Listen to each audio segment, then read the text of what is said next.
Hello my all dear student. आज की इस वीडियो में हम बात करेंगे मैकेनिज्म ऑफ फोटोसिंथेसिस,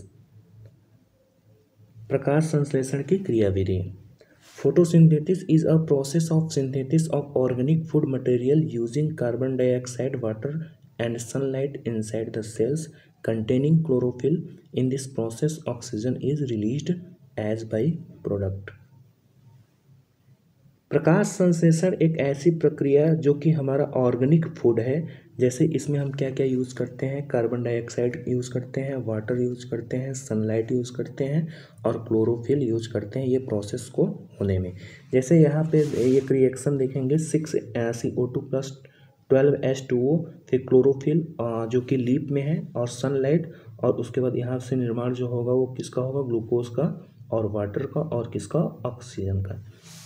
और यहाँ पे जो होगा ऑक्सीजन, ये क्या हो जाएगा, ये यहाँ पे प्रोडक्ट होगा और 6CO2 और 12H2O जो है ये यहाँ पे रिएक्टेंट होगा, क्योंकि रिएक्शन में दो घटक होते हैं, पहला रिएक्टेंट होता है और दूसरा क्या होता है, प्रोडक्ट होता है। और इसमें फेज की अगर बात की जाए तो दो फेज होते हैं।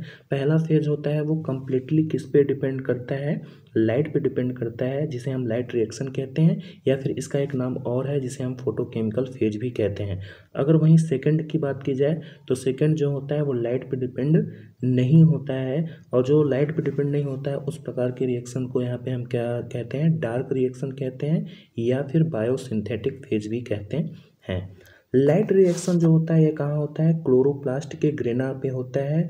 जब लाइट ग्रीन लीफ पे क्या होती है, फॉल करती है, तो क्लोरोफिल जो प्रेजेंट होता है कहाँ, क्लोरोप्लास्ट के अंदर, ये अब्जॉर्ब विजिबल लाइट शो करता है और वाटर मॉलिक्यूल्स जो होता है स्प्लिट कर जाता है, टूट जाता है हाइड्रोजन और किसमें, ऑक्सीजन में। और इसी प्रोसेस को किस नाम से और जानते हैं, फोटोलाइसिस के प्रोसेस के नाम से भी जानते हैं। अगला जो है वो क्या है, डार्क रिएक्शन है। डार्क रिएक्शन क्या होता है, इसमें जो है हमारा स्ट्रोमा होता है। जो स्ट्रोमा जो होगा वो किसमें हो जाएगा, डार्क रिएक्शन किसमें, स्ट्रोमा, जो कि होता है लाइट पे इंडिपेंडेंट होता है। और यहाँ से अगर बात की जाए तो हमारी क्या हो जाएगी, एटीपी। एटीपी की फुल फॉर्म क्या होती है, एडिनो ट्राई फॉस्फेट। नेक्स्ट अगर हम बात करेंगे, नेक्स्ट जो है सिग्निफिकेंस ऑफ फोटोसिंथेसिस। इसमें क्या होता है कि photosynthesis is the most important biochemical process due to which life sustains on the earth. ये एक क्या है, जैविक प्रक्रिया है। कैसी प्रक्रिया है ये, जैविक प्रक्रिया है, जिसके कारण पृथ्वी पर क्या है, जीवन कायम है। और यह it is a primary source of organic food and energy, ATP, for all life forms. यह सभी जीवों के लिए जैविक भोजन और ऊर्जा का क्या है, प्राथमिक स्रोत है। Green plant being produced are the essential biotic component of an environment. हरे पौधे उत्पाद होने के कारण जो पर्यावरण के आवश्यक क्या है, इसका जैविक घटक है। Photosynthesis maintenance the balance of oxygen and carbon dioxide in the air. हमारे पर्यावरण में अगर फोटोसिंथेसिस क्या करता है, बैलेंस बना के रखता है, किसका, ऑक्सीजन और किसका, CO2 का। इसके जो फैक्टर कितने हैं, दो हैं। बायो फैक्टर क्या है, और बायो फैक्टर की अगर बात की जाएगी तो क्या होगा, लाइट होगा।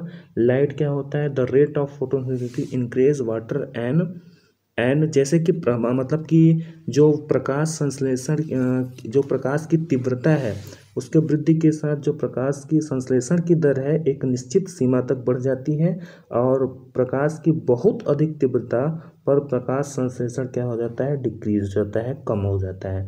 अगला क्या है, कार्बन डाइऑक्साइड है। The rate of photosynthesis increase with an increase in the CO2 concentrate provide the quality of light is a not limiting factor, however very high concentration of CO2 is a toxic of plant।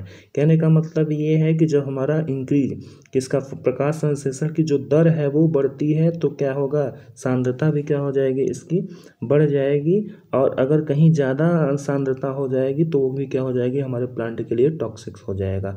Temperature की बात कहते हैं तो temperature भी क्या हो जाएगा, dark reaction जो हो जाएगा कितने से, 20 से लेकर 40 तक। अगर इससे ज़्यादा होगा तो भी क्या हो जाएगा, फोटोसिंथेसिस का जो प्रकाश संश्लेषण की जो रेट है वो भी क्या हो जाएगी, डिक्रीज हो जाएगी, घट जाएगी।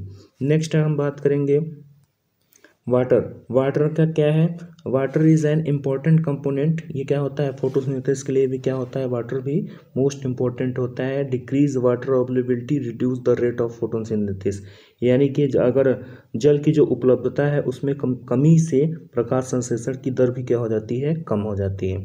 अगला क्या है, इटर्नल फैक्टर है, जिसमें क्या हो जाता है, anatomy of leaf, amount of chlorophyll, age of leaf. Anatomy of leaf का मतलब क्या हो जाता है, पत्ती की शारीरिक संरचना। पत्ती की शारीरिक संरचना में जो हो जाएगा, इसमें पत्ती के विभिन्न भागों में उनकी संरचना, जैसे उसके पत्तियां के कई भाग होते हैं, जैसे पत्ती का डंठल हो जाएगा और पत्ती का आधार, शीर्ष, किनारा। और अमाउंट ऑफ क्लोरोफिल, क्लोरोफिल की मात्रा। क्लोरोफिल क्या हो जाता है, एक प्रोटीन युक्त रासायनिक यौगिक है, यह जो कि हमारे प्लांट को क्या करता है, ग्रीन रंग प्रदान करता है। और एज ऑफ लीफ, जैसे कि हमारे जो लीफ है, जो पत्तियां हैं, उसकी जो उम्र हो, जब धीरे धीरे मैच्योर होगा तो क्या हो जाएगा, जो फोटोसिंथेसिस की जो रेट है वो भी क्या हो जाएगी, इंक्रीज हो जाएगी। अगला बात करते हैं हेटरोट्रॉपिक न्यूट्रिशन, यानी कुछ ऑर्गेनिज्म ऐसे होते हैं जो अपना भोजन, जो खाद्य जो है वो क्या करते हैं, बाह्य बॉडी से क्या करते हैं, अपनी ब्रेक डाउन करते हैं। जैसे क्या हो जाएगा, ईस्ट हो जाएगा, मशरूम हो जाएगा और फंगी, कवक हो जाएगा। और कुछ ऐसे होते हैं जो क्या करते हैं, बिना उनको किलिंग किए भी ऑर्गेनिज्म अपने न्यूट्रिशन को अपनाते हैं। जैसे क्या हो जाएगा, कसकटा हो जाएगा, कसकटा का एक नाम और है जिसे हम क्या कहते हैं, अमरबेल के नाम से जानते हैं। अगर टाइप्स की बात की जाए तो टाइप्स में क्या हो जाता है, तीन टाइप्स का है। एक होलोजोइक, होलो मीन्स होल्स, और जोइक मीन्स क्या होता है, न्यूट्रिशन, जिसमें इंजेशन होता है, डाइजेशन और एब्जॉर्ब। और ये जिसमें हर्बीवोरस, कार्निवोरस तीन होते हैं, ओमनीवोरस। हर्बीवोरस में क्या होता है, ईट ओनली प्लांट। कार्निवोरस में क्या होता है, फ्लेश ऑफ अदर एनिमल्स, दूसरे जानवरों का क्या करता है, मांस खाता है। ओमनीवोरस में मतलब दोनों, प्लांट और एनिमल्स दोनों। सेप्ट्रोफाइट का मतलब होता है रोटेन, फाइटो मीन्स क्या होता है, प्लांट होता है। यानी कि मृतपोषी, मृतपोषी का मतलब कि प्लांट सड़े गले या फिर जो एनिमल्स हैं उनसे उनका डिकम्पोजिशन होना है, उसमें क्या हो जाता है, सेप्रोफाइटिक न्यूट्रिशन होता है। पैरासाइटिक न्यूट्रिशन का मतलब होता है, पैरा मीन्स अदर और साइट मीन्स क्या होता है, फूड होता है। और अगला है, अगर होलोजोइक में देखेंगे, based on ingestion of food, digestion of food कैसा होगा, इटर्नल होगा, जैसे ह्यूमन, डॉग, डियर, लायन। और सेप्रोफाइट में क्या हो जाएगा, जो बेस्ड ऑन एब्जॉर्प्शन रहेगा, डाइजेशन का अवशोषण हो जाएगा। जैसे इसका जो डाइजेशन होगा वो क्या होगा, एक्सटर्नल होगा। For example mushroom, bread mould और सेवरल, कुछ हमारे क्या हो जाएंगे, जीवाणु भी हो जाएंगे। अगली की बात की जाए तो पैरासाइटिक न्यूट्रिशन है, ये क्या होता है, सकिंग ऑर्गन होता है, और इसका जो आश्रय होता है, वो शेल्टर होता है, वो कहाँ, उसको हम क्या कहते हैं, होस्ट कहते हैं। और ये जो भोजन करता है कहाँ से, दूसरे ऑर्गेनिज्म से, बिना उनको किल किए। जैसे क्या हो जाएगा, मॉस्किटो, लीच और क्या हो जाएगा, लाइस हो जाएगा। आई होप ये वीडियो आपको समझ में